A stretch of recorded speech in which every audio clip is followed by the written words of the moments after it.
Hello दोस्तों, अगर आप लोग का सीटेट क्लियर नहीं है या जिसका भी सीटेट पास नहीं हो रहा है, तो आज मैं आपको बताने वाला हूँ कि हम लोग सीटेट को फर्स्ट अटेम्प्ट में कैसे पास कर सकते हैं गाइस। तो सीटेट में जैसे आपको पता होगा कि हमको 150 में से 90 नंबर चाहिए होते हैं। जनरल कैटेगरी है आपकी, तो अगर आप एससी वगैरह से हैं तो आपका 82 में हो जाता है। बट वहाँ 82 में रिस्क रहता है, तो इसलिए हम एक ही बार में अगर हमारे 150 में से 100 नंबर आ जाते हैं तो हम कन्फर्म हो जाते हैं कि हमारा किसी भी परिस्थिति में हम सुपर टेट से बाहर नहीं होंगे। तो इसके लिए आपको एक प्रॉपर गाइडेंस चाहिए होती है, स्ट्रेटजी चाहिए होती है, जिससे कि हमारा फर्स्ट अटेम्प्ट में ही सीटेट क्लियर हो जाए। तो मैंने 2 बार सीटेट क्लियर किया हुआ है। एक बार मेरे 100 नंबर हैं, एक बार मेरे 102 नंबर हैं। तो मैंने कैसे क्लियर किया, इसके ऊपर मैं आपको आज बताने वाला हूँ। तो गाइस देखिए, आपको क्या करना है, सबसे पहले तो आपका जो सिलेबस है उसको देखना है, जो सीटेट की ऑफिशियल वेबसाइट पर है उसको डाउनलोड करना है। उसके बाद जो पीवाईक्यू है, एक किरण पब्लिकेशन की बुक आती है जिसमें पिछले जो भी 7-8 साल में सीटेट हुआ है उसके सारे प्रीवियस ईयर दे रखे हैं, उसको एक्सप्लेन भी किया हुआ है। तो आपको ना ही कोई कोचिंग लेनी, खुद से स्टडी करनी है।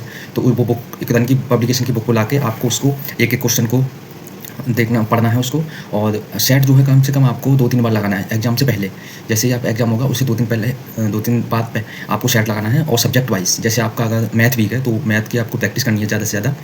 और जो आपका सब्जेक्ट स्ट्रॉन्ग है उसमें कोशिश करिए कि उस सब्जेक्ट में आपके फुल में से फुल नंबर आएँ। 1-2 नंबर सिली मिस्टेक से हो जाता है तो उसमें कोई प्रॉब्लम नहीं है, बट जो सब्जेक्ट आपका स्ट्रॉन्ग है उसमें फुल में से फुल नंबर आने चाहिए।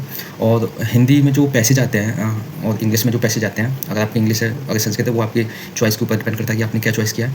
तो उसमें से आपको पैसेज में कोई भी नंबर नहीं कटना चाहिए। और बाकी जो सिली मिस्टेक्स हैं वो तो हो जाती हैं 1-2 नंबर की, उससे कोई दिक्कत नहीं है। अगर आप प्रॉपर स्ट्रेटजीज़ को अपनाकर अपनी तैयारी करेंगे, सीटेट आपका ज़रूर क्लियर होगा।